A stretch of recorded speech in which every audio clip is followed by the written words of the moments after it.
Pero sí, bueno, muchas gracias, Karina. Muchas gracias, Víctor, Paula, por permitirme estar el día de hoy con ustedes, con todos ustedes. También gracias a todas las personas que se han unido a la plática del día de hoy, a Pages.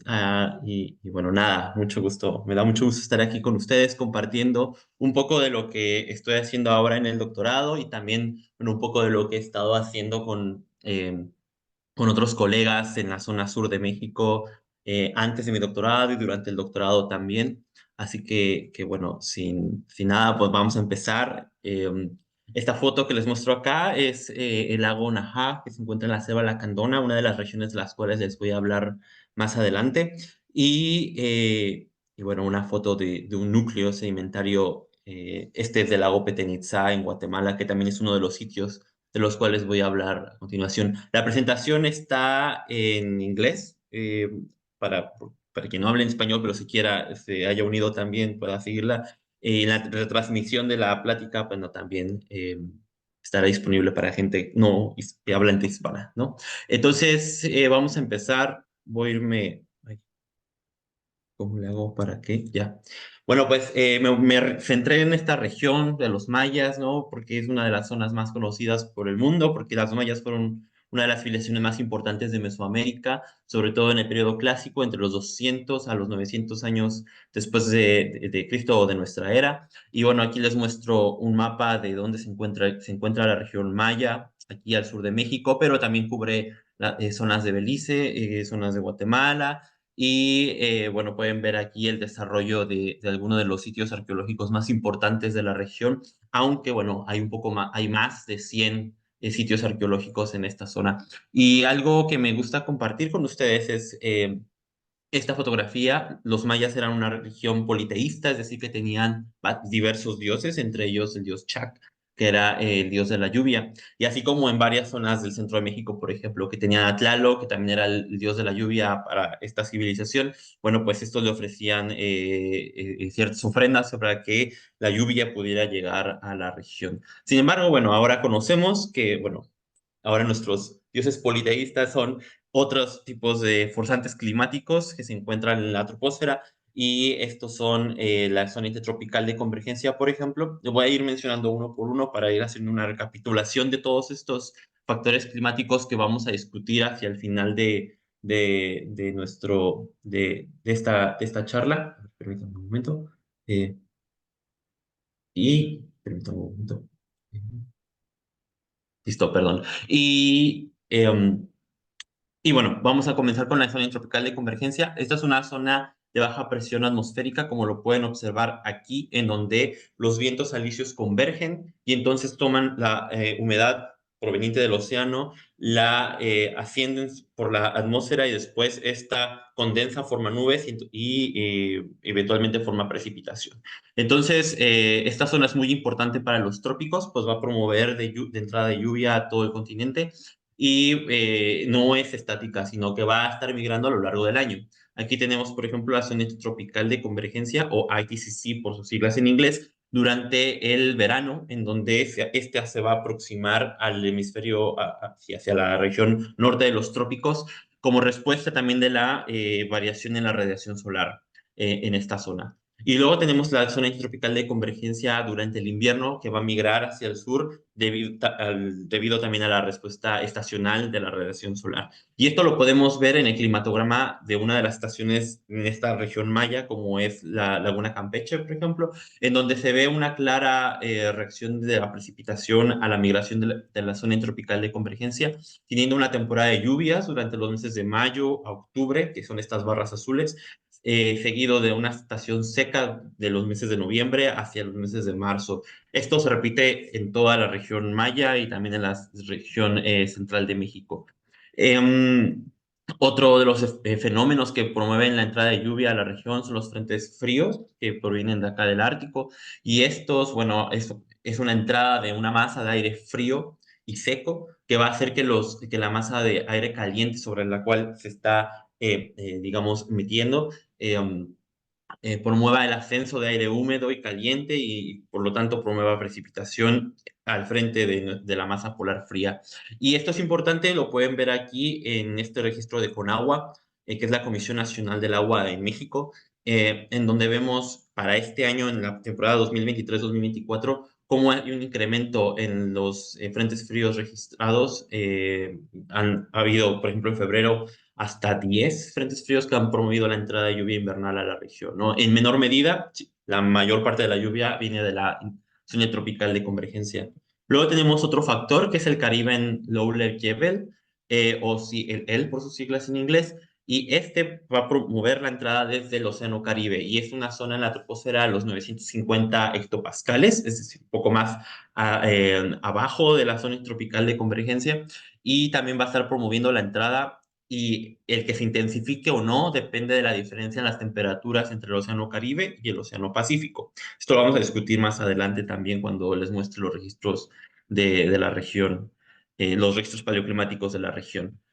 Y luego tenemos también la AMOC, la Atlantic Meridional Tuning Circulation, que está conectada a la circulación termoalina, a la circulación global de los océanos, y que se produce como por respuesta de las diferencias en la temperatura y la salinidad en el agua superficial y en el agua profunda en el océano Atlántico, sobre todo. Entonces, este es un diagrama que les muestro de A a B, que sería este transecto aquí en el océano Atlántico. Y vemos que en la zona del Ártico, por ejemplo, el agua fría y más salada ingresa por debajo de las masas superficiales, y esta va migrando por todo el Atlántico profundo, recorriendo el Océano Índico, llegando al Océano Pacífico, en donde pierde su temperatura, se hace más caliente y por lo tanto menos densa, y ahora se va por encima de las aguas profundas hacia el Océano Atlántico, llegando a la zona del Caribe, como lo pueden ver aquí, y como es agua caliente y promueve que la entrada de humedad desde el Océano Caribe o desde el Océano Atlántico hacia la parte sur de México y la parte de Centroamérica. Entonces, la AMOC también es un factor importante, y esta ha cambiado a lo largo del tiempo, como se los voy a explicar también en los registros paleoclimáticos. Y finalmente tenemos el ENSO, que es yo creo que el fenómeno climático más famoso a nivel global, porque bueno, promueve sequías y promueve temperaturas muy ya anormalmente cálidas en la zona de Europa y de Estados Unidos, ¿no?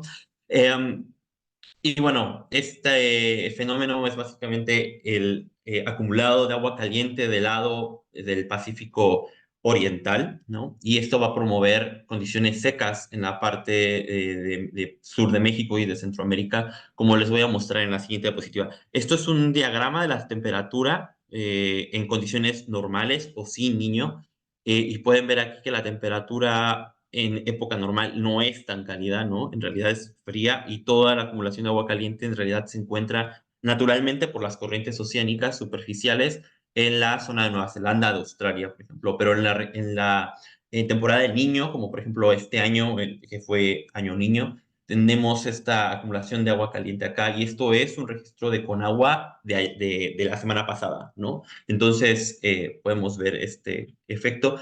Y cuando tenemos el niño, pues lo que pasa es que la circulación de Walker, que es esta transporte de humedades del océano hacia la atmósfera, eh, migra hacia la parte del centro Pacífico, promoviendo la caída de aire seco, ¿no? A la zona de los trópicos americanos. Entonces, esto es lo que les muestro aquí también en estos gráficos de Conagua durante el verano en años niño. Por ejemplo, este niño creo que fue el del 2009, me parece. Y sí, en la zona, aquí en la zona de la península de Yucatán, la región Maya, podemos ver condiciones secas. Entonces, bueno, básicamente esto es lo que se observaría. Esto también es una imagen satelital de ayer a las 3 de la tarde, obtenida también por Conagua con satélites de la NOAA. Y pueden ver aquí, por ejemplo, la zona intertropical de convergencia, que actualmente ya va en migración, bueno, pues ya está haciendo su cambio hacia el hemisferio norte. El Caribbean Low Jet, el Caribbean Low Level Jet, que también transporta humedad acá, y algunos frentes fríos que todavía están registrándose en menor medida hacia México.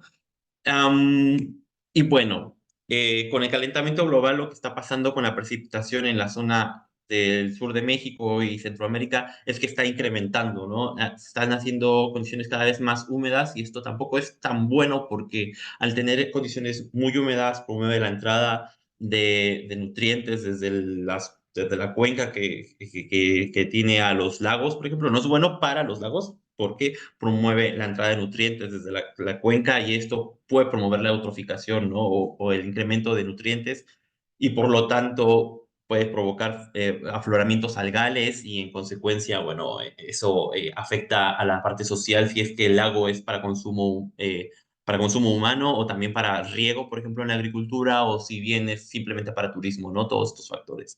Y entonces entender qué es lo que está pasando con estos lagos, ahora ya voy a hablar un poco más de los lagos y de la precipitación aquí, es que es importante entender cómo es que esto funcionaba en el pasado para poder comprender cómo van a ser los posibles escenarios, ¿no? Con el calentamiento global actual, ¿no? Porque en el pasado, bueno, el calentamiento global no es algo nuevo, sino que ha ocurrido en constantes ocasiones a lo largo de la historia del planeta y particularmente a lo largo del último medio millón de años. Tenemos algunas oscilaciones en la temperatura planetaria, como lo observamos en este registro que les señalo, que son los isótopos estables de un núcleo de hielo de Groenlandia, el cual es un típico indicador de la temperatura durante el último medio millón de años. Y los colores rojos lo que nos indican son condiciones cálidas en periodos conocidos como periodos interglaciales, mientras que los colores azules nos representan periodos glaciales o fríos.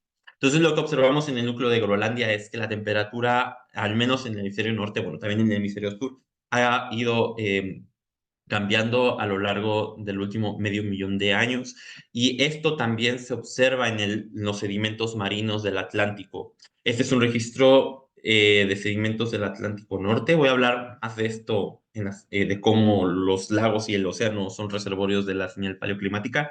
Eh, pero en los sedimentos también nos están registrando estas variaciones entre periodos cálidos y periodos fríos. Y esto ha provocado también cambios en el ecosistema, en todo el sistema global, pero particularmente en el clima y en los ecosistemas continentales. Por ejemplo, ha modificado la cobertura de hielo polar, ha modificado los niveles del océano, ha provocado cambios ambientales en las cuencas continentales pero sobre todo la distribución de la lluvia, que es en lo que nos vamos a centrar ahora en esta charla. Por ejemplo, este es un escenario reconstruido para el lago de Chalco, en el centro de México, durante el penúltimo interglacial, es decir, aquí, entre 100.000 y 140.000 años, estos son kiloaños, es decir, miles de años, eh, y podemos ver cómo el ecosistema cambió por condiciones cálidas, a tener incendios, a tener cambios en la cobertura vegetal, cambios en el nivel del agua, a ser somero, por ejemplo. Y esta es una reconstrucción para el penúltimo glacial, es decir, esta zona de aquí, entre los 150 a 140.000 años, en donde vemos un avance de los casquetes glaciares en las montañas. También podemos observar un cambio en la vegetación, a comunidades boscosas, un lago profundo, pobre de nutrientes, es decir, estos cambios en las lluvias que pueden asemejarse a lo que estamos viendo en el cambio climático han modificado no solo el contexto terrestre, pero también el contexto acuático, ¿no? Entonces, por eso es importante conocer qué es lo que ha pasado. Pero bueno, ¿cómo lo sabemos? Y voy a ahondar un poquito en esto, así brevemente, porque bueno, creo que la audiencia es un poco combinado entre personas que hacemos cosas paleo con personas que no. Entonces voy así como a rápidamente describir esta sección. Pero lo sabemos por diversos registros paleoclimáticos que guardan la señal climática a lo largo del tiempo, como por ejemplo núcleos de hielo, ¿no? Este es un núcleo de hielo en Groenlandia, por ejemplo, espeleotemas también que se forman en las cuevas y que van registrando ahí datos de alta resolución, ¿no? De cómo cambia la precipitación, por ejemplo, sedimentos del lago, que es lo que vamos a hablar hoy, sedimentos marinos también, dendrocronología, depósitos de morrena en las montañas que nos van indicando los avances glaciares durante, por ejemplo, el último máximo glacial, ¿no? Sobre todo en el centro de México, por ejemplo, hay mucho registro de esto. Y que también nos dan indicio de cuánto bajó la temperatura, ¿no? Basado en la línea de los glaciares. Y finalmente, bueno, los núcleos de corales, que no los vamos a hablar hoy, pero también existen. Y bueno, hablando de los lagos, el océano es más o menos lo mismo, más grande, con otros parámetros, pero el principio es lo mismo, ¿no? Tenemos aquí una cuenca en donde hay un cuerpo de agua. En este caso, la precipitación es uno de los factores que está promoviendo la erosión de las rocas, por ejemplo, que se encuentran alrededor del lago, pero también podría estar modificando las comunidades biológicas que viven aquí flotando en el agua. Y entonces, bueno, dependiendo si llueve más o si llueve menos, ciertos minerales con cierta señal geoquímica se van a depositar en el fondo de los lagos. Y también si por ejemplo es más caliente o más frío o con más nutrientes o pocos nutrientes, ciertos organismos o materia orgánica, por ejemplo, van a depositarse igualmente en el fondo de los lagos, ¿no? Esta señal se va a quedar, estos sedimentos se van a quedar resguardados a lo largo del tiempo. Entonces, si nosotros vamos y lo perforamos, lo que vamos a tener o lo que vamos a observar son este tipo de laminaciones, ¿no? En donde cada lámina nos está indicando un escenario climático o deposicional diferente. Um, y bueno, hay diferentes formas de sacar los sedimentos. Si queremos, y depende del propósito, si queremos sedimentos superficiales, entonces vamos a usar dragas como lo que les enseño aquí en la fotografía. Aquí estamos mostrando el lago Tacámbaro en el centro de México. Estamos mostrando aquí el lago La Luna, el Sol, en un volcán en el centro de México también. Aquí con mi colega Carla Rubio. Y bueno, si queremos ya sedimentos en un núcleo tal cual para reconstruir, no sé, el cambio climático más reciente, entonces podemos ocupar núcleos de gravedad, como lo estamos haciendo aquí en la selva lacandona con mi colega Mauricio. Eh, um, y ya si queremos reconstruir condiciones climáticas más antiguas con núcleos de sedimento más profundos, entonces ya vamos a equipamientos más complejos, sí, más grandes, como lo son estas torres de perforación, ¿no? Por ejemplo, esta es la campaña de perforación del lago de Chalco en el centro de México, cerca de la Ciudad de México. Y estos son los núcleos que se perforaron durante esta campaña, ¿no? Y este soy yo más joven. Hace unos cuantos años. Y bueno, se analizan los sedimentos, no voy a entrar mucho en detalle esto, pero podemos ver organismos, podemos hacer geoquímica, podemos hacer descripciones litológicas, luego hacemos estadísticos y entonces después de mucho trabajo y mucho tiempo obtenemos este tipo de gráficas, ¿no? En donde podemos ir reconstruyendo qué es lo que ha ido pasando a lo largo del tiempo, ¿no? Basado en muchos datos. Y entonces, pues este ejemplo, esta analogía me gusta mucho porque entonces los lagos son como una máquina del tiempo, ¿no? En donde nos podemos subir a nuestro automóvil desde el presente y entonces ir viajando hacia los sedimentos más profundos o más antiguos y poder reconstruir o ver el escenario que había en ese momento. Entonces, bueno, ya con este contexto vamos a explorar ahora sí qué es lo que pasa en la región maya durante los últimos 400.000 años. Em, Vamos a dividir esta historia, bueno, antes de eso, solo para ponernos en contexto de toda la historia del planeta, ¿no? Que tiene 4.600 millones de años. Solamente vamos a hablar de esta última parte que se encuentra aquí arriba. Esta es la tabla cronoestratigráfica que narra la historia del planeta, ¿no? Entonces, solamente estamos hablando aquí de casi el medio millón de años, que eso en términos de registros continentales paleoclimáticos es mucho, ¿no? Pero si lo ven aquí, todo el contexto de la historia del planeta en realidad fue ayer, ¿no? Entonces, pues bueno, vamos a eso, ¿no? Estos son algunos de los paleoregistros que tenemos en la región, no solo en la región maya, pero también en la zona neotropical de Centroamérica, del norte de Sudamérica, del centro de México, algunos acá del sur de Estados Unidos. Esta es una revisión que estoy haciendo ahora de todos los registros paleoclimáticos que tenemos. Y bueno, pueden ver que tenemos paleosuelos, paleolagos que ya no están inundados ahora, pero que su registro sedimentario sigue allí. Tenemos registros marinos también, como estos puntos azules acá.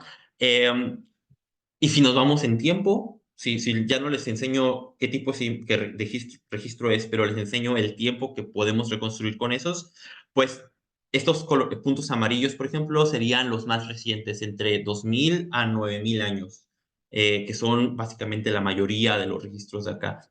Ojo que el resto de los puntos no significa que no abarquen este periodo entre 2.000 y 9.000 años, sino que cubren un poco más allá de 9.000 años, ¿no? O sea, que todos los demás pueden cubrir también 2.000 años. O sea que la mayoría de los registros pueden tener los últimos 9.000 años. Luego tenemos estos colores más naranjas, que son entre 9.000 y 36.000 años. Luego tenemos registros todavía más antiguos, que llegan de 36.000 a 100.000 años. Aquí ya podemos empezar a hablar más ciclos glaciares, interglaciales, ¿no? Por la temporalidad.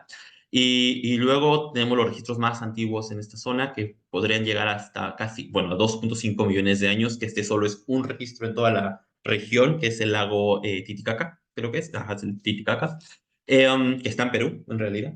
Eh, pero pueden ver que en cuanto a registros continentales, hay muy pocos, ¿no? Que nos digan la historia climática del último medio millón de años. Pero si nos vamos ahora a la región maya, bueno, acá les muestro algunos de los registros como Cuitzeo o Lago de Chalco, que está aquí en el centro, y aquí esta sería la zona maya, ¿no? Entonces, si hacemos un zoom a la zona maya, tendríamos algo de este estilo. Estas son las zonas arqueológicas, algunas de las más importantes como Mayapán, Uxmal, Calakmul, Palenque, y los registros paleoclimáticos, ¿no? Todos estos, pues, son lagos. Em, y este punto azul, bueno, vamos a ver este mapa primero, ¿no? Vemos que la mayoría van entre 2.000 y 5.000 años, ¿no? Bueno para ver la historia de los mayas. Luego tenemos entre 5.000 y 10.000 años, buenos para ver la historia del Holoceno, que son los últimos 11.500 años. Y luego tenemos los más antiguos, ¿no? Que son de 10.000 a 150.000 años, que solamente es uno por aquí, que es Quexil, me parece, que tiene 35.000 años. Y luego tenemos el más antiguo de toda la región, que es el que les voy a hablar ahora, ¿no? Entonces, acá tenemos los Petenes, tenemos Punta Laguna, tenemos Chichancanaf, que es como el sitio por excelencia para estudiar a los mayas, porque ahí es donde se observa la sequía maya. Luego tenemos Izabal, que es uno de los lagos más recientes que se han estado estudiando, ¿no? Y en donde hay una propuesta para perforarlo y obtener también una secuencia de hasta el Mioceno, que me parece que es. Luego tenemos los registros de la selva lacandona, que también son registros relativamente nuevos que se han empezado a estudiar y de los cuales voy a hablar ahora. Y también tenemos a Chichén Itzá, ¿no? Que es el más antiguo y que se encuentra justo en el corazón de la región maya y que nos ayuda a entender los ciclos glaciares interglaciales del medio millón de años. Entonces, bueno, vamos a ver la historia en tres etapas. Eh, a ver, voy a mover aquí tantito. Entonces tenemos de los 400.000 a los 70.000 años y la historia va a ser acerca de las oscilaciones globales de larga escala, es decir, periodos glaciares, interglaciares. Y tenemos después una segunda parte que va de los 70.000 años a los 10.000 años, que la historia va a tratar acerca de variabilidad climática, pero de corta temporalidad. Ahora les explicaré qué es eso. Y básicamente estas dos primeras partes de la historia van a estar compuestas por el lago Petenitsa, van a inferirse del sedimento de este lago, porque bueno, es el más antiguo de la región. Y luego hay una gran cantidad de estudios en esta zona acerca del Holoceno y de la historia de los mayas, pero me voy a enfocar un poco más a los registros que tenemos de la selva lacandona, que han sido trabajos que se han eh, elaborado en años recientes con la doctora Lizeth Pérez, con el doctor Alexander Correa. Y, bueno, después también vamos a comparar un poco más con los registros que ya están en la península de Yucatán. Entonces, nos vamos a subir a nuestra máquina del tiempo que no aparece. Eh, esperen un momento. Ahí está, ya apareció nuestra máquina del tiempo. Y entonces nos vamos a transportar hasta lo más antiguo de nuestros registros. Nos vamos al lago Petenitsa, este es uno de los más profundos de la zona, tiene 171 metros de profundidad, es un cuerpo de agua elongado del este hacia el oeste, es kárstico y se produjo por actividad tectónica. Aquí hay un graben, entonces este graben hace que la parte donde está el lago sea más profunda que el alrededor. Y esto es lo que le da su naturaleza de ser un lago, de ser el lago más antiguo en la zona. El lago fue perforado en el 2006 por el International Continental Drilling Program y obtuvo 7 sitios perforados aquí en un transecto este-oeste en el lago. El más profundo es el sitio 7 y la historia que les voy a contar es una secuencia compuesta por 3 sitios, ¿no? No voy a entrar en detalles, pero ya, digamos, los sedimentos se perforaron en el 2006 y han habido varios análisis a partir de ese entonces. sobre todo para los primeros 80.000 años. Y entonces en este proyecto es algo muy bonito porque vamos a llegar hasta medio millón de años que va a dar hincapié a futuros estudios, ¿no? Y hemos ahí resuelto varias preguntas como la cronología y otras problemáticas que se presentan. Pero bueno, va a dar hincapié para poder entender estos registros más antiguos que 80.000 años, ¿no? Y aquí está la doctora Lizeth Pérez en la perforación en el 2006, trabajando arduamente para sacar los núcleos que ahora yo estoy estudiando. Y bueno, estas son algunas fotografías de los núcleos profundos del lago. Aquí pueden ver cómo cambia la coloración, cómo van cambiando las estructuras sedimentarias. Acá tenemos algunos sedimentos laminados, acá tenemos sedimentos masivos, acá tenemos capas más claras que son carbonatos, por ejemplo. Y los sedimentos fueron analizados en el LACOR, en la Universidad de Minnesota. En las primeras etapas del proyecto, este robotcito lo que va haciendo pues es medir la fluorescencia de rayos X cada centímetro, y con la fluorescencia de rayos X lo que podemos conocer es la composición elemental del sedimento, es decir, qué elementos tiene, como por ejemplo hierro, aluminio, calcio, titanio. Y entonces lo que hace el robot es ir cada centímetro e ir midiendo, haciendo pausas de 20, 30 segundos, y en esos segundos va contabilizando todos los elementos que están en el sedimento, porque bueno, cada elemento tiene su propia firma de fluorescencia a rayos X. Y bueno, después de hacer todos esos análisis, esas mediciones, luego se analizan los datos, se hacen un par de estadísticos y llegamos a esta gráfica que es la que les voy a contar a continuación. Entonces, yo no quiero como agobiarlos con todos los datos, porque no es el objetivo. Solamente voy a explicarles como rápidamente la interpretación de estas rayas, de estas líneas en la figura. Y bueno, acá tenemos la litoestratigrafía del núcleo. Eh, la densidad, que fue un parámetro que ocupamos para hacer aquí la secuencia de Petén-Itzá, la secuencia sedimentaria de Petén-Itzá. Luego tenemos el titanio, que es un elemento asociado a escorrentía, porque solamente se produce por la erosión de las rocas que se encuentran alrededor del lago. Entonces, si tenemos mucho titanio, hay mucha escorrentía, y la escorrentía se relaciona indirectamente con la precipitación. Entonces, el titanio es un indicador de lluvia, ¿no? Entonces, valores más altos es más lluvia, valores más bajos es menos lluvia. Luego me voy a brincar estas dos gráficas grises, pero tenemos esta gráfica roja, o café, creo que es roja, que es el calcio aluminio, y este es un indicador de evaporación, porque bueno, cuando tenemos más evaporación, tenemos más depósito de calcio que se encuentra suspendido en la columna de agua, ¿no? Entonces, valores más altos es mayor evaporación. Luego tenemos el magnesio hierro, que es un indicador de si el fondo del agua era anóxico u óxico, porque el manganeso se va a depositar mayormente en condiciones óxicas y el hierro se va a depositar más en condiciones anóxicas. Luego tenemos el TOC, el carbono orgánico total y el nitrógeno total, y esta proporción es un indicador de la fuente de materia orgánica, de dónde viene, ¿no? Entonces, valores más altos son materia orgánica terrestre, es decir, bosques, pastizales y así, y valores más bajos son materia orgánica acuática, como por ejemplo algas o diatomeas, ¿no? Y esto nos habla de la productividad primaria también del lago. Y luego tenemos aquí un índice que calculamos que en base a polen, que es el índice de tropicalidad, entonces valores más altos es condiciones más cálidas, ¿no? Esto fue calculado con polen de Moracia, que es un taxa característico de condiciones tropicales calientes, versus Pinus y Quercus, que son taxas más templados. Y esta es una comparación con una gráfica del registro del Atlántico Norte, que se las mostré al inicio de la presentación, y del CO2 también reconstruido con núcleos de hielo, para hacer el vínculo entre los periodos cálidos interglaciales glaciales con el registro de Petén-Itzá. Entonces voy a irme por tres partes, la primera más profunda, luego el hiatus y la parte de hasta arriba.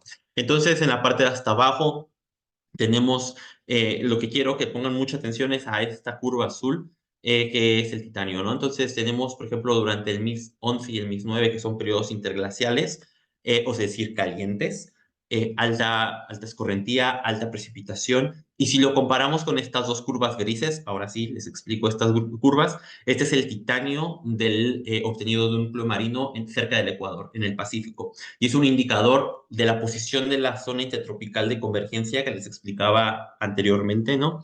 y vemos que hay una correlación pues positiva entre la precipitación en Petén Itzá y este proxy, ¿no? Entonces, podríamos decir que la precipitación en Petén Itzá está ampliamente ligada con la migración al norte de la zona tropical de convergencia. Pero también les muestro esta gráfica gris de acá, que es la diferencia de temperatura superficial entre el Caribe y el Pacífico, y es un proxy de la Caribbean Low Level Jet, ¿no? Entonces, mientras más altos sean los valores, entonces tenemos que el Caribbean Low Level Jet es más fuerte y por lo tanto hay mayor entrada de humedad. Y este es uno de los forzantes que menos ha prestado atención en la región, ¿no? Y entonces el tener esta relación entre Petén Itzá y el Caribbean Low Level Jet es importante porque entonces significa que en periodos interglaciales, en glaciares anteriores, más antiguos, hay una relación con este factor. Entonces, bueno, el resto de los registros básicamente lo que nos indican es que Petén Itzá durante los periodos interglaciales como el MIS 11 y el MIS 9 era un lago profundo, con baja evaporación, con un fondo anóxico y muy productivo o eutrófico, como esta imagen que les muestro acá. Mientras que en los periodos más fríos, como los periodos glaciales, Petén Itzá habría sido seco, ¿no? Somero, con alta evaporación, un ambiente óxico, pues porque si la columna de agua era más somera, entonces el viento podía recircular el agua y poco productivo. Muy bien, esta parte de hasta abajo queda bien. Guay, bueno, el por qué ya se los expliqué un poco, ¿no? Porque durante los periodos interglaciales, entonces, la Intertropical Convergence Zone se iba hacia el norte. Teníamos aquí la influencia del Caribe en Low Level Jet hacia la península de Yucatán, hacia la zona maya. Eso es lo que yo les explico, ¿no? De que el Caribe, la Intertropical Convergence Zone depende de la radiación solar y durante los periodos glaciares interglaciales la radiación por la inclinación del planeta cambiaba, ¿no? Habían en los periodos interglaciales, la radiación llegaba de manera más directa hacia el hemisferio norte comparado con el hemisferio sur, y entonces la Intertropical Convergence Zone se iba hacia el norte, y por eso teníamos esta entrada de humedad. Y en los periodos glaciales, entonces, un cambio en el eje de inclinación del planeta hacía que en el hemisferio norte la radiación fuera menor comparada con la que recibía el hemisferio sur, y por lo tanto la Intertropical Convergence Zone se iba hacia el sur, y el Caribbean Low Level Jet se hacía más débil. Muy bien. Entonces, luego tenemos la segunda parte de nuestro registro. Tenemos aquí un contacto erosivo en los sedimentos, como pueden ver. Eso significa que hubo remoción de sedimento. Y eso es muy triste porque entonces perdemos el registro de entre 310 hasta 150.000 años. Pero no es raro pensar en esto en Petén Itzá porque, bueno, como les muestro aquí en este diagrama de Anselmetti 2016, este es la sísmica del lago en esta zona. Y pueden ver estos depósitos por arriba de la línea azul punteada, que estos son depósitos de remoción, es decir, estaban por aquí arriba y fueron removidos por alguna corriente, algún flujo de masa o alguna turbidita, por ejemplo, o durante algún sismo. La razón del por qué sucedió esto todavía no lo tenemos muy claro y es como la explicación que estamos trabajando ahora. Pero bueno, un proceso similar pudo haber removido de nuestro sitio al registro de entre 310 hasta 150.000 años, lo cual es interesante pero triste. Y finalmente, la parte de hasta arriba de esta primera parte de la historia es entre 150 a 100.000 años, que cubre el penúltimo interglacial. Y algo muy interesante es que nuestro registro titanio, que es el indicador de lluvia, ¿no? Muestra este zigzagueo en la señal. Y cuando lo comparamos con el registro de Chalco, que se encuentra aquí en el centro de México, en la Ciudad de México, al sur de la Ciudad de México, vemos que hay una posible relación en picos bajos en el titanio. Y esto podría corresponder con variaciones milenales, es decir, con cambios en el clima que ocurrieron en miles de años, entre 2.000 a 4.000 años, ¿no? Anteriormente estábamos hablando de cambios que ocurrían en 40.000 años, y ahora vamos a hablar de cambios entre 2.000 y 4.000 años, ¿no? Hay eventos fríos ya reconocidos aquí en la parte del Atlántico Norte que se llaman C23 a C27, y que están asociados con un debilitamiento de la AMOC, del Atlantic Meridional Overturning Circulation. Entonces, algo que podría haber ocurrido durante este periodo es lo que les voy a mostrar en la animación que está a su derecha, ¿no? Podría ser que durante estos eventos fríos, el supply, el aporte de agua fría y más densa se haya anulado y por lo tanto la AMOC se debilitó o incluso pudo haber colapsado y por lo tanto la Intertropical Convergence Zone también se fue hacia el sur. Entonces, durante estos momentos puntuales en el registro, tanto en Chalco como en Petén Itzá, pudo haber habido una reducción en la lluvia debido a este debilitamiento. Y una vez que este enfriamiento terminado, la AMOC volvía a hacerse fuerte, volvía a establecerse y la Intertropical Convergence Zone volvía a migrar hacia el norte. Entonces, una primera interpretación que estamos haciendo comparando con el registro de Chalco y bueno, es muy interesante también. Pero bueno, me voy ahora ya, vamos a pasar otra vez a nuestra máquina del tiempo y nos vamos a ir ahora hacia el registro de los 70.000 hasta los 10.000 años, que todavía está en base al registro de Petén Itzá. Y esto es parte de mi primera parte del doctorado. Tenemos que en esta parte del registro, entre 60.000 hasta 14.000 años, eh, hay cambios climáticos o cambios en la temperatura global muy rápidos, ¿no? Lo mismo que les decía yo anteriormente, entre 2.000 y 4.000 años, y estos cambios se llaman Greenland Interstadials y Greenland Stadials, básicamente porque fueron reconocidos en núcleos de hielo, como esta foto que les muestro acá, en Groenlandia. Y esta es la curva. Esta curva negra lo que representaría es esta variación en el registro isotópico de Groenlandia que nos indica cambios en la temperatura global.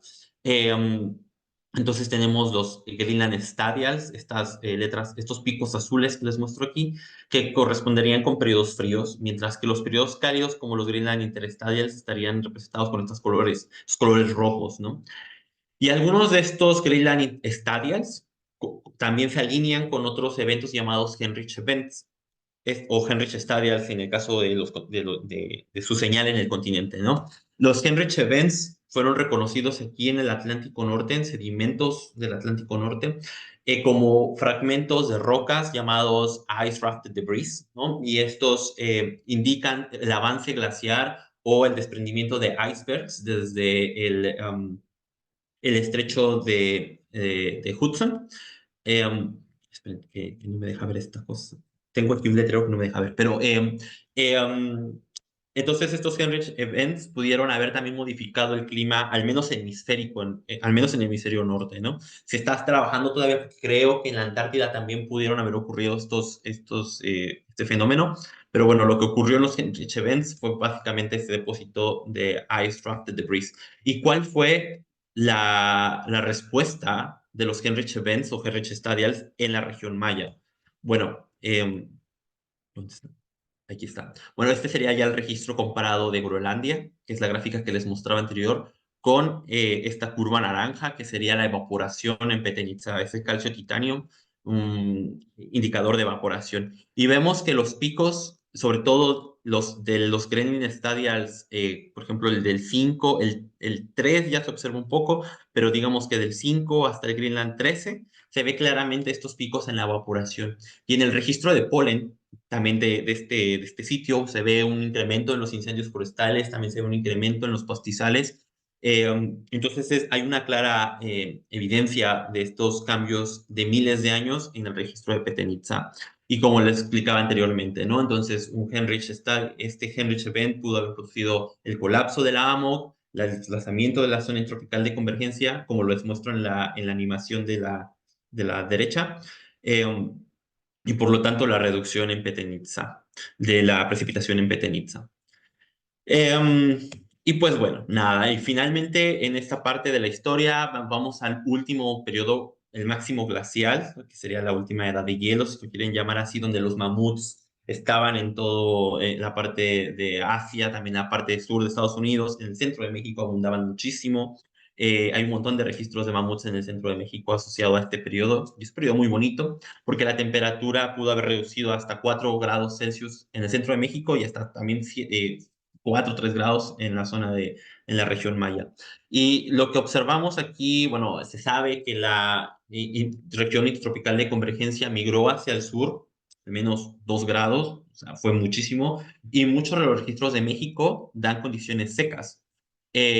Por ejemplo, Pátzcuaro, por ejemplo, Cuitzeo, por ejemplo, el lago de Chalco, todo lo que está en el centro de México da evidencia de condiciones secas, pero en Petén Itzá tenemos esta gráfica que es el titanio, de nuevo el indicador de lluvia, y hay un incremento durante el último máximo glacial, que es este periodo de aquí. La pregunta es ¿por qué, no? En este paper que sacamos, ploteamos el indicador de de la Caribbean Low Level Jet y vemos que hay una relación. Cuando incrementa el Caribbean Low Level Jet, también incrementa la lluvia en Petén Itzá, ¿no? Entonces, lo que pudo haber ocurrido es que durante este periodo máximo glacial, donde los esquetes polares llegaron hasta el norte de Estados Unidos, hubo una extensión de los frentes polares.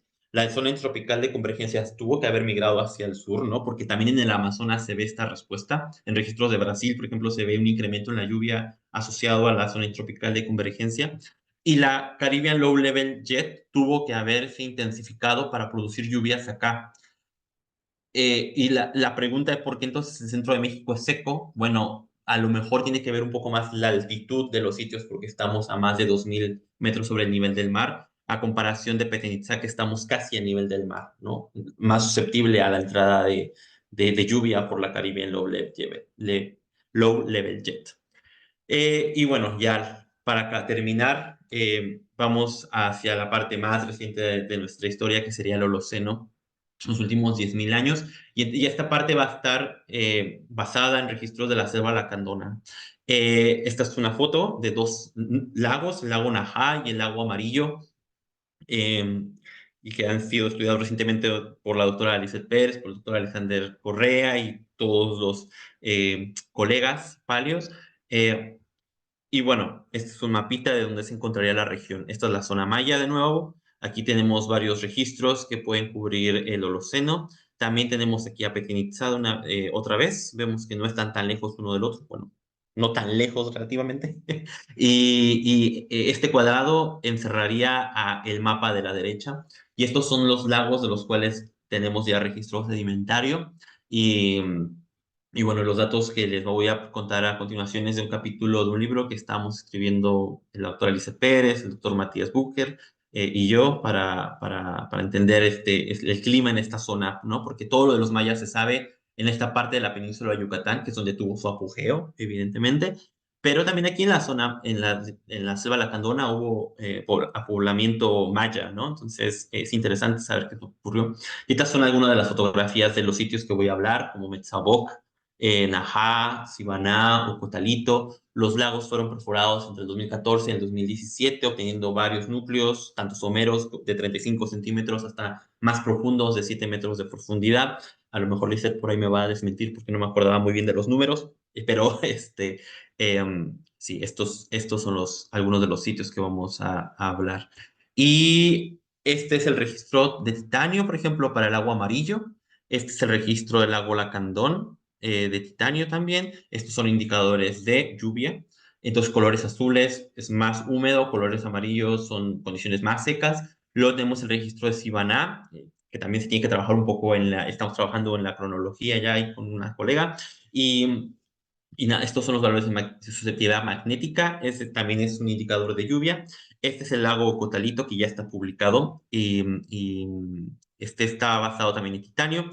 Y algunos sucesos humanos, como el primer poblamiento de Sibaná, por ejemplo, la ocupación más importante de Sibaná, que está con hallazgos arqueológicos por parte de un colega arqueólogo llamado Josué. Y aquí el momento de la sequía maya y el abandonamiento de Sibaná, por ejemplo. Y también tenemos el registro de titanio de un núcleo marino en la cuenca de Cariaco que está en Venezuela y que también es un indicador de la migración de la zona intertropical de convergencia. Y tenemos aquí el cálculo de eventos del Niño por cada 100 años de la laguna Palchoca en Ecuador, me parece que es. Entonces, bueno, lo que vemos básicamente al inicio del Holoceno en la zona de la selva maya son condiciones húmedas que posteriormente se van haciendo más secas. Y luego, algo muy interesante que ocurre acá, bueno, y esto corresponde muy bien con lo que se observa en el resto del centro de México y también lo que se observa en la península de Yucatán. Tenemos aquí un periodo más seco, que les encierro aquí en un cuadradito, y esto es muy importante, bueno, esto es muy interesante porque aquí es donde ocurren los primeros el primer poblamiento de la laguna Sibaná en la zona, ¿no? Y les voy a enseñar esta fotografía que es fuimos a Sibaná en el 2019, donde el lago se desecó y bajó sus niveles cerca de 40 metros. Y entonces, esta es una fotografía durante la desecación y esta es una fotografía en condiciones normales. Y pueden ver como aquí este es el delta de un río que entra hacia el lago y básicamente se pueden observar los depósitos. Y algo también interesante que se observó es que algunos petroglifos con edades de 3000 años aproximadamente, eh, y algunas pinturas rupestres también por encima del nivel lacustre, ¿no? Entonces, la idea es que para que los pobladores hayan podido hacer estos registros petrográficos en las paredes de los lagos es porque el lago tuvo que haber disminuido su nivel del lacustre, ¿no? Entonces es muy curioso que justo en este periodo hay los registros de titanio de los lagos indicando condiciones más secas y que coincida con este petroglifo en la pared de Sivana. Entonces, es algo muy interesante. Y finalmente, bueno, esta es la comparación de el registro de la selva, de la combinación de todos los registros de estos lagos. Podemos que en el Holoceno temprano es húmedo y que concuerda con las reconstrucciones en Petén Itzá. Vemos aquí este periodo seco que correspondería aquí con Petén Itzá, pero bueno, también hacia el norte de la península de Yucatán, por ejemplo, se reconstruye condiciones de humedad. Luego tenemos este periodo de sequía, que sí que concuerda con otros registros, por ejemplo, del delta del río Hondo, de otro lago en la península de Yucatán, y finalmente en el momento de la sequía maya, en donde se sabe que por el incremento en los eventos niño, no se los expliqué, pero en esta gráfica, esta barra verde, lo que indicaría es un incremento en los eventos niños y también una migración al sur de la zona intertropical de convergencia, que se observa aquí en el lago amarillo, y también se puede comparar con el resto de los registros en la zona de la península de Yucatán. Entonces, bueno, este es como ya sería como la reconstrucción final y hay un evento niño, el intertropical convergencia migra hacia el sur y el Caribe en low level se pudo haber hecho más débil. Y pues nada, con eso terminaría yo la charla. Espero haber estado en tiempo, un poquito más a lo mejor habré hecho. Y pues muchas gracias a toda la gente que ha apoyado a toda la historia que les he contado ahora. No son datos totalmente míos, sino es una combinación de trabajos de mucha gente y que, bueno, aquí hay algunos de los que han colaborado para las interpretaciones. Entonces, pues nada, muchas gracias. Y si tienen alguna pregunta, pues levante la mano, me las pueden hacer por el mensaje y trataré de contestarles lo más que pueda. Y pues muchas gracias. Muchas gracias, Rodrigo, por tu charla. Espectacular el trabajo que has hecho y nada, los registros, ¿no? Contar con ese pantallazo de los últimos 400 años es genial. Un registro tan completo. No sé si alguien de los presentes quiere realizar unas preguntas. Tenemos unos breves minutos para que podamos preguntarle a Rodrigo. Si prefieren hacerlo en el chat y si no, también lo pueden levantar la mano y habilitar eh, su micrófono para realizarlo. Mientras alguno se anima a hacer preguntas a Rodrigo, yo me quedé como impresionada con el hiato este que encontraste y el registro eh, de la sismografía. Y me preguntaba, bueno, qué indicadores te habían llevado a suponer que era un deslizamiento y si no habías evaluado la posibilidad de que sea una discordancia erosiva y que después todo lo Ujú, otro tenga que ver con un proceso hidrológico posterior. No, ujú. no sé cómo lo había detectado a eso o qué otras herramientas habías utilizado para... eh, Sí, sí. Bueno, primero, la detección del hiatus fue porque en la sedimentología encontré este contacto erosivo, ¿no? Y que indica que hubo remoción de sedimento, ya sea por un Sí. desplazamiento subacuático, o bien, como lo dices tú, ¿no? A lo mejor la exposición subaérea y la removilización porque estuvo a la intemperie, ¿no? Y también por las Eso me edades, porque hay preguntaba, un sí, brinco. como en esos Ujú. periodos glaciares y demás, ¿qué pasaba con el agua? ¿Dónde estaba el lago? ¿En qué condición estaba, no? Y bueno, ¿cómo jugaba eso? Sí, sí, pues déjame te enseño así rápido la gráfica para poder contar mejor esto. Sí, la explicación, mira, todavía estamos como, es complicado porque la sísmica no llega a estas profundidades. El ejemplo que les mostraba es en otro sitio y son sedimentos más Ah, superficiales. Entonces, no hay sísmica que nos confirme por qué ocurrió, ¿no? Esta es una hipótesis de que pudo haber sido un deslizamiento subacuático. Y lo pienso porque, ¿dónde está mi gráfica completa? Porque claro, si se pierde el registro y vuelve a recuperarse la cimentación, entonces el deslizamiento o la erosión o lo que sea ocurrió aquí, puedes ver mi cursor, ¿no? sí, No ocurrió en la base, sino que ocurrió en la ujú, cima, ¿no? Porque esto ya estaba claro, depositado y luego se perdió y continuó la sí, sedimentación lacustre después, ¿no? Entonces, yo lo que observo acá son valores altos de titanio, inmediatamente después del hiatus. Entonces, yo lo que pienso es que había como mucha entrada terrestre por río, bueno, por cosas sí. fluviales, y Y lo que veo es que no es orgánico, digamos, lo que tenés por encima, es como muy no, claro, pareciera que nada eh, de eso, ¿no? Muy bueno, muy sí. interesante. Mm. En la Entonces puede ser. interpretación ambiental que vos les das es input terrestre. Sí, sí, que fue que se perdió porque el ambiente era muy húmedo y entonces por alguna entrada o también por sísmica, ¿sabes? Pudo haber ocurrido ahí un Sí, terremoto o algo y se fue. Es muy complicado dar una inferencia de por qué, pero por sequía, yo había pensado inicialmente que el lago se había secado y entonces, porque en estos contextos, como les expliqué en la selva, ¿no? Que de pronto se pueden desecar por una semana y se pierde el registro. sí, Pero en todo caso tendríamos como valores de calcio, titanio, por ejemplo, muy elevados, ¿no? O poca escorrentía, y eso no lo vemos después del hiatus. Entonces, pero sí, todavía estamos discutiendo eso. buenísimo, muchas gracias. Creo que está en Montserrat como eh, la primera que Sí. levantó la mano. Adelante. Sí, bueno, muchas gracias, Rodrigo. Antes que nada, felicidades. Siento que es un trabajo muy importante para comprender la paleoclimatología de toda la región sur de México, ¿no? Principalmente porque hay Ujú. pocos trabajos donde han realizado estas reconstrucciones paleoclimáticas.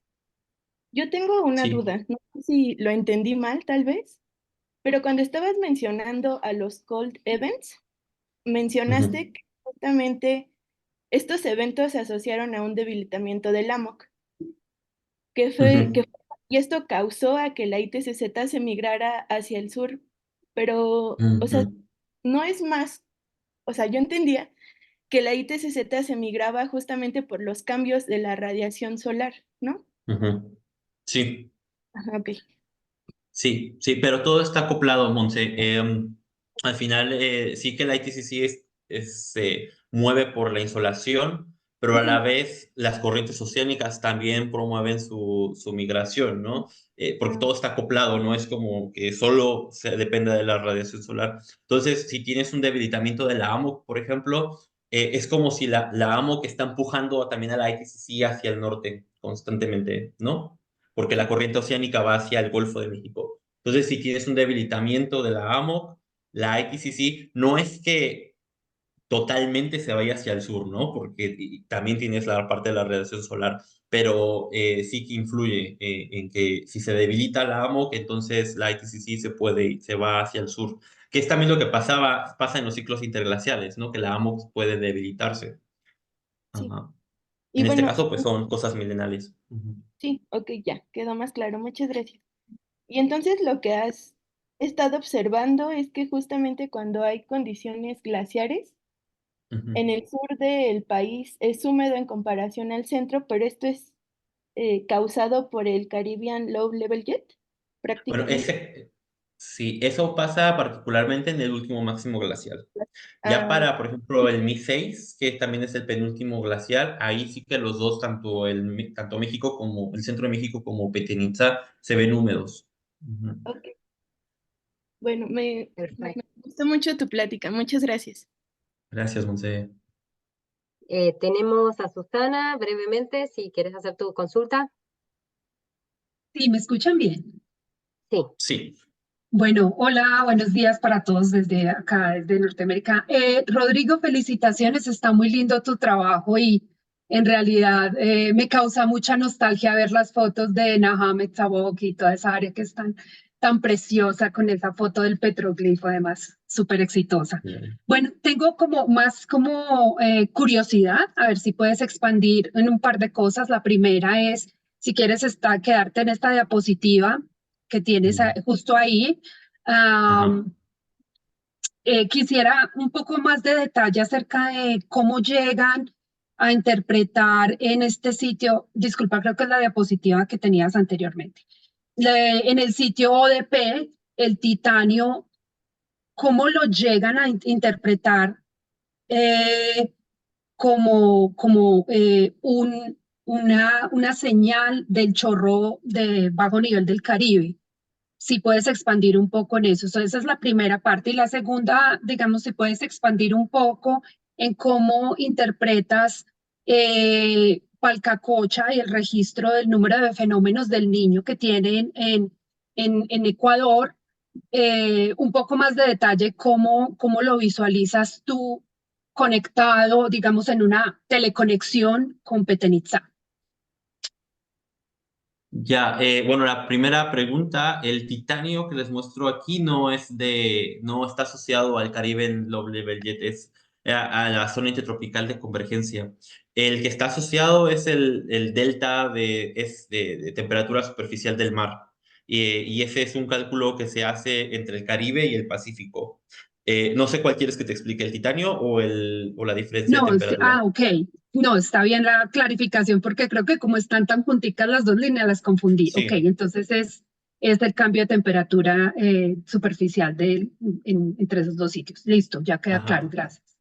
Ya, sí. Y la segunda la laguna Pachoca, de los eventos niño y la relación, no sé, no lo hago con Petén-Itzá, sino lo estoy haciendo con los registros con el resto de los registros de la península de Yucatán y de la selva.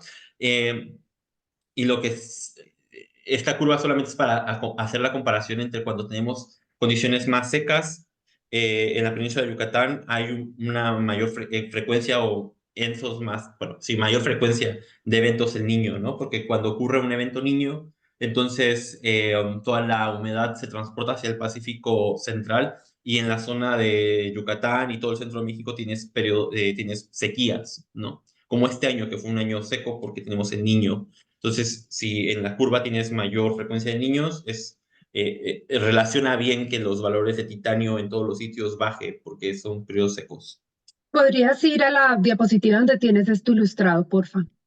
Sí. A ver si sí lo entendí. Gracias.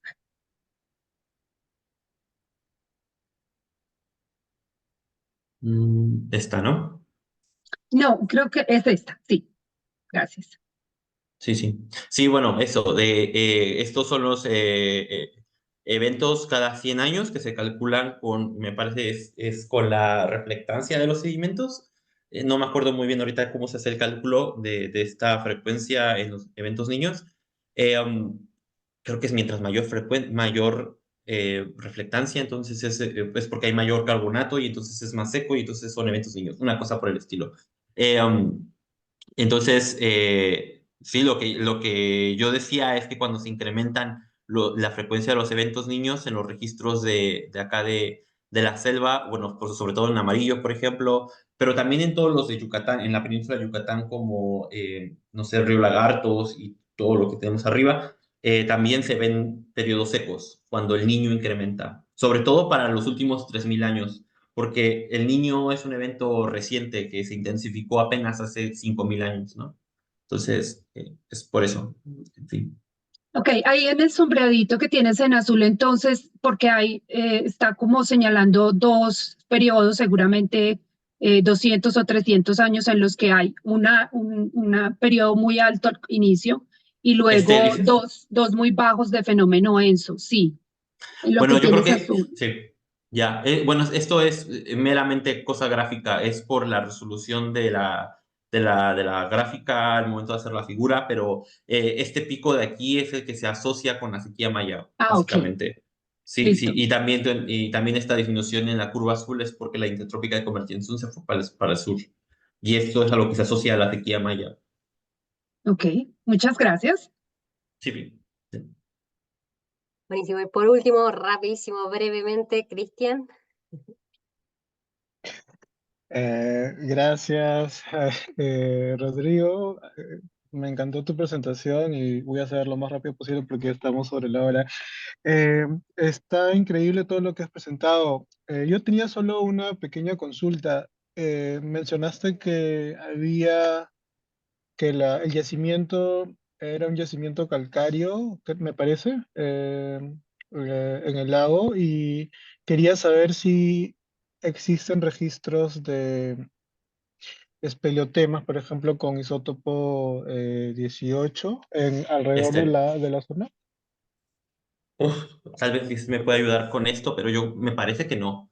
Yo creo que no. Yo creo que no hay registros de cuevas aquí porque la zona es kárstica y es muy, bueno, deberían de haber cuevas, pero yo creo que no hay un registro de espelotema tal cual de isótopos.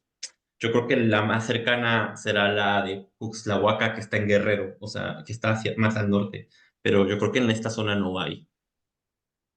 Y cuando haces el análisis de XRF, lo Ajá. haces del lago, ¿verdad? Del lago que estabas trabajando. Ajá, sí, el XRF es en los sedimentos que se perforan en el agua. Em, de casualidad, también se puede considerar calcio como indicador de escorrentía, porque si el yacimiento es un yacimiento calcáreo, el calcio puede ser también, puede ser parte de la roca que pueda generar la erosión y llegar al lago. Sí, pero no, porque si la zona es kárstica, entonces un incremento en calcio podría asociarse a runoff, pero también hay organismos viviendo en la columna de agua calcáreos como ostrácodos y gasterópodos que podrían estar incrementando el calcio en los sedimentos por su depósito y también las aguas de Petenzá, bueno, de estos lagos son ricos en calcio y en magnesio porque, bueno, la geología es kárstica, entonces hay calcio también disuelto, ¿no? Entonces, si hay mayor evaporación, va a haber depósito de calcio. Y entonces, el calcio te mete mucho ruido para ser indicador de runoff. Pues por eso, mejor titanio o mejor aluminio, ¿no? Perfecto, muchas gracias. Sí. Buenísimo, Rodrigo. Creo que no tenemos más preguntas o las cerramos acá convenientemente para no extendernos un poco más. Perdón, sí tenemos una. Juan nos pregunta, excelente tu trabajo, tengo duda si en el análisis se incluyen los eventos volcánicos mayores y su posible impacto en los cambios de patrones climáticos, principalmente el impacto de las erupciones de los Chocollos en Chocollos. Atitlán y el Congo y Toba. ¿Es Sí, identificable un volcanic winter, por ejemplo? Pregunta. esa es una pregunta muy interesante. Sí que los chocollos, el Congo y Atlán se ven en el registro, Toba no, Eh, no, no se ve Toba, pero chocollos, o a lo mejor sí, pero no hemos reconocido la tefra. O sea, yo ahí la dejo pendiente. Pero chocollos, Atlán y Congo sí. De hecho esos fueron marcadores tefracronológicos para el modelo de edad de Petén Itzá. Si es posible un Volcanic Winter, bueno, yo creo que para eso ya tendríamos que meternos específicamente a los sedimentos por encima de la tefra a una alta resolución, ¿no? Por el momento solamente estamos viendo a nivel glaciar interglacial, pero definitivamente creo que sería un tema muy interesante para futuro, bueno, qué hay después de la tefra, ¿no? Sería muy interesante, sí. Sí, genial. Muchas Y gracias. última, muy breve. Andrea, sí, pregunta si el aluminio se parece al titanio en el mismo patrón y bueno, que te felicita por el trabajo. Sí, el aluminio se parece al titanio, es el mismo patrón. La pregunta es que si el aluminio podría indicar lo mismo que el titanio, porque siguen el mismo patrón, ¿no? Entiendo que Yo sí, creo no que esa sé es la si pregunta. Andrea quiere expandir en eso. Sí, Sí, sí, sí, prácticamente sí. El aluminio también se ocupa para reconstruir runoff, porque sí, solamente se produce por las rocas. pero aquí yo elegí el titanio, porque en los PCAs que se corrieron era el que más se distinguía entre todos los elementos, entonces por eso. Perfecto. Bueno, sí. Entonces cerramos esta Gracias. sesión. Muchas gracias, Rodrigo, por toda tu charla, increíble. Y Y le damos, los invito a todos a que sigan Divulgación Terróloga. Aquí está el sitio en Facebook e Instagram. Gracias. perfecto. Así estaremos. Bueno, le doy lugar a Paula, que nos va a contar un poquito rápidamente sobre Pages y bueno, esta organización de las mujeres para el desarrollo o algo así. Nos va a contar un poco más. Y bueno, para los que se tienen que ir antes, los invito a sumarse a nuestro próximo webinario que va a dar Susana Velázquez Franco, que está acá con nosotros, y ella nos va a hablar sobre su presentación que se titula Listening to la Laguna, San Diego Mar Lake, as a Record of Environmental Change over the last millennia. Así que están todos bienvenidos, vamos a estar difundiendo en nuestras redes los horarios y días de la próxima charla, el 20, si mal no recuerdo, de marzo, así que bueno, está al mismo horario, están más que invitados.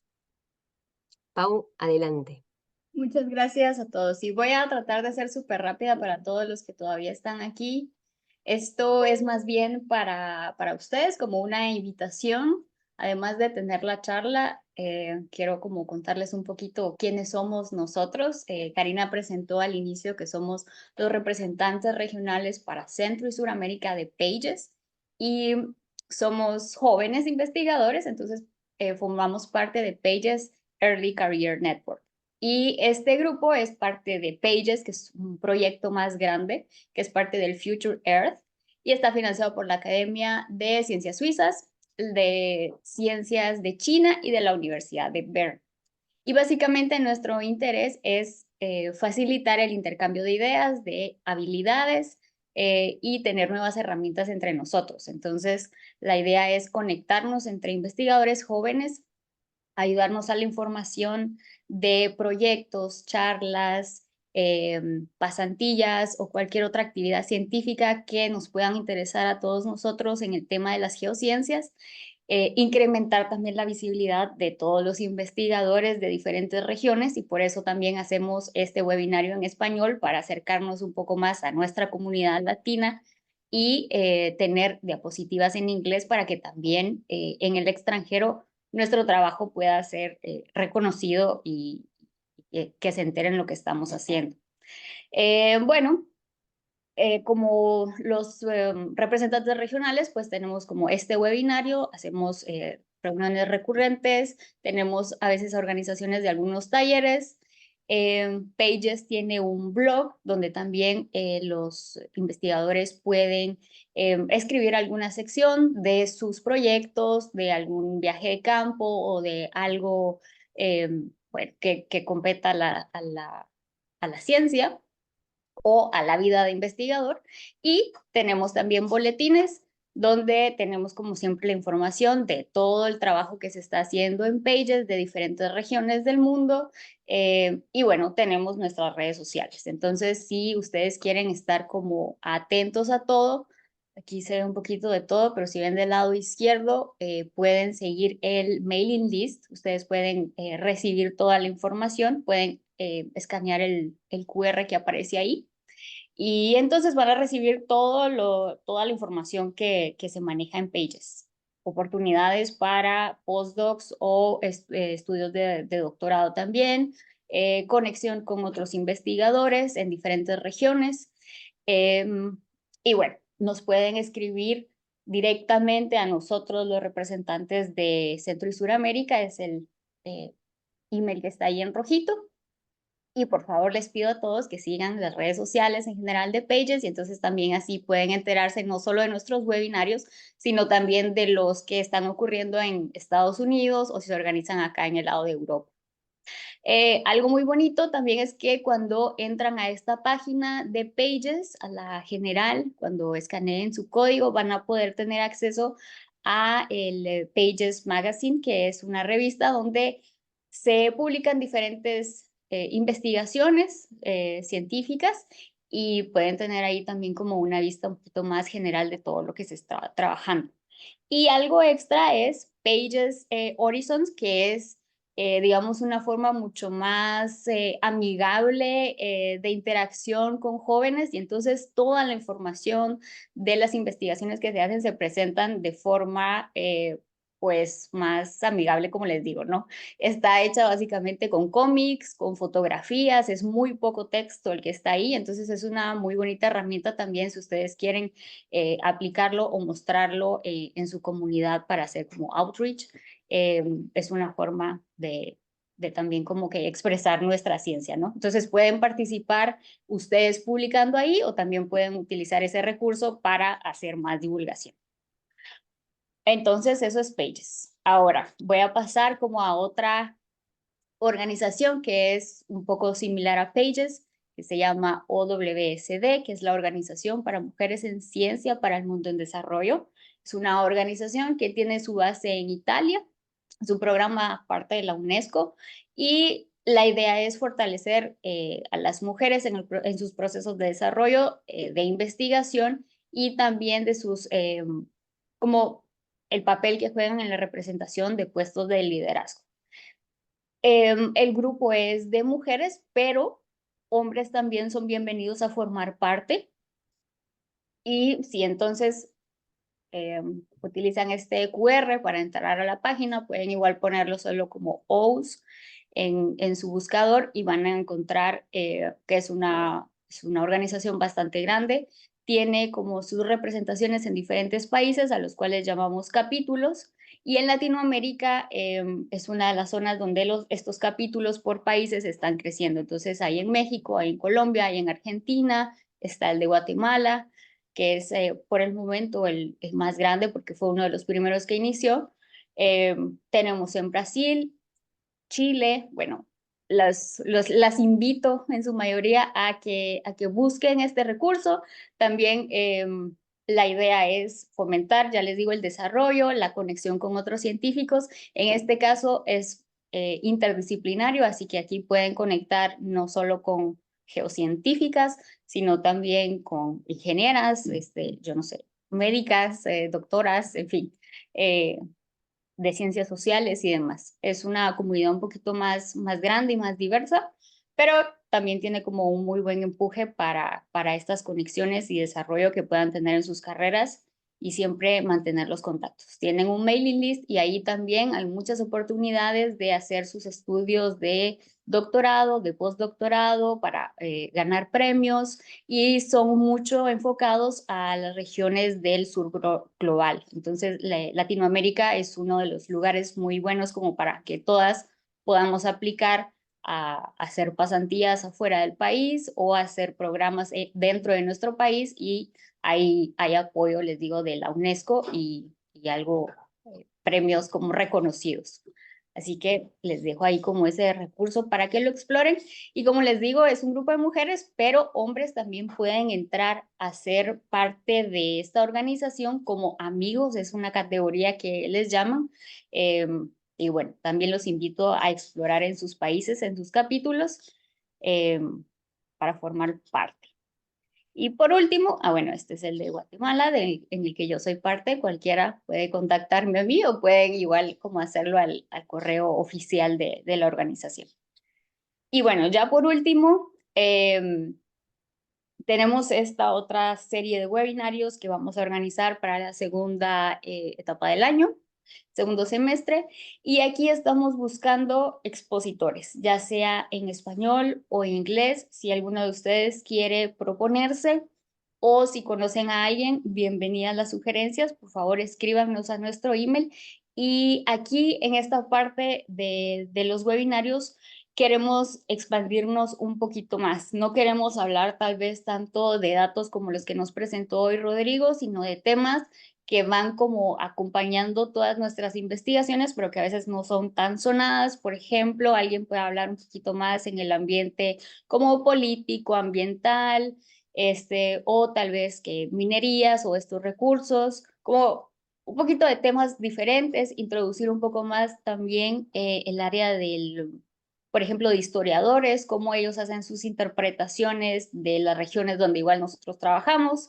Y bueno, les dejo ahí como que la espinita, si igual tienen dudas o cualquier sugerencia, por favor escríbanos y los esperamos en 2 semanas para el webinario que ya les mencionó Karina.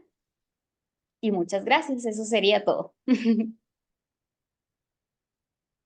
Buenísimo, Paula, muchas gracias. Así que, bueno, nada, les agradecemos y los esperamos verlos el próximo miércoles 20 de marzo a las 15 horas UTC. Si es que lo dije bien. Bueno, Sí. gracias.